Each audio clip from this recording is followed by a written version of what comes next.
ตอนนี้เครื่องพิมพ์เตอร์ของ Canon G 2010ก็คือเขาพิมพ์ออกมาแล้วสีบ่ออกหรือว่าไล่เส้นบ่ออกนี่ตัวนี้สีดำออกแต่ว่าสีฟ้าสีตาอื่นบ่ออกเนาะเขาสิมีวิธีแก้จังได๋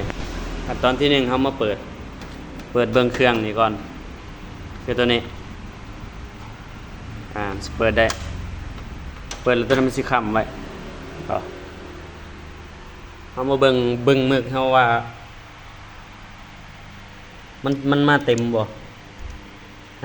ตัวสีฟ้าบ่มาเห็นบ่ถ้าแม่นสายใดที่มีมึกมาเนี่ยมันซีมจะเข้มก่อนบางตัวก็บ่ครบนี่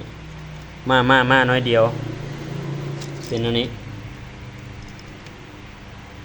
บัดนี้สาเหตุมันเกิดจากว่าเฮาบ่ได้ใช้มันดนแล้วมึกมันสิไหลขึ้นหรือว่ามึกแห้งมึกหยังไปซั่นล่ะวิธีแก้ก็คือเขาเปิดเครื่องมาเนาะสิเป็นอันนี้หน้าตามันของรุ่นนี้รุ่นอื่นคนก็บ่ฮู้คือกันเนาะแต่ว่ารุ่นนี้ G 2010นี่เรามากดตัวสุดเครื่องมือนี่ปึ๊บแล้วมันสิขึ้นเป็นจังซี่ขี้มือไขควงนี่เรากดบวกขึ้นไปฮอดเลข10แล้วมากดปุ่มสตาร์ทตัว color เด้อตัวสีฟ้านี่กดปึ๊บ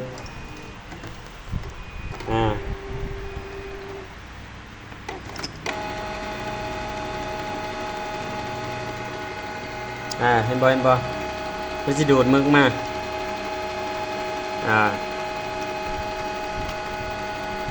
สิดู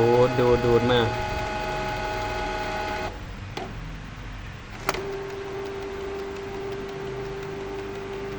ตัวใดที่บ่มามันจะดูดมามันสิเป็นแบบนี้แล้วก็ทาจนเติบ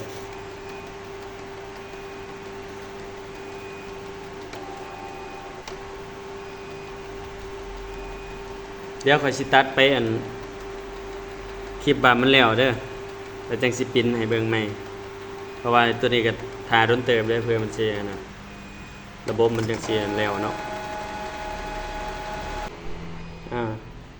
หลังจากที่มันไล่น้ำมึกแล้วบัดนี้ตัวเสร็จสิ้นกระบวนการเฮาก็ปลดตัวนี้ลงบัดนี้อยู่มาทางหน้าค่อยเอาลง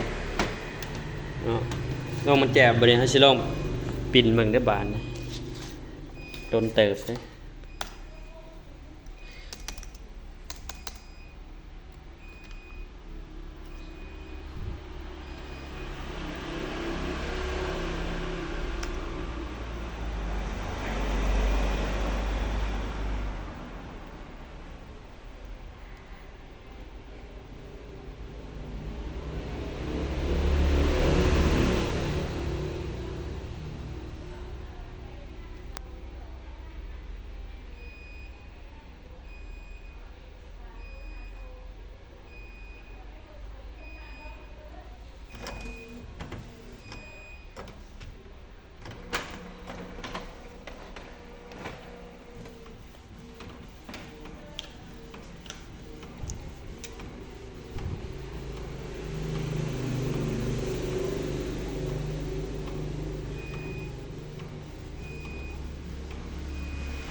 ถือว่า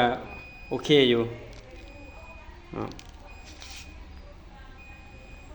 แต่ก็พอใช้ได้อยู่ก็ลองเฮ็ดซ้ำอีกบางเทื่อนึงเนาะบางเทื่อมันดูดอาจจะยังบ่ละเอียดเทื่อก็ต้องเฮ็ดอีกแบบเก่ากดแบบเก่าคือกดตัวนี้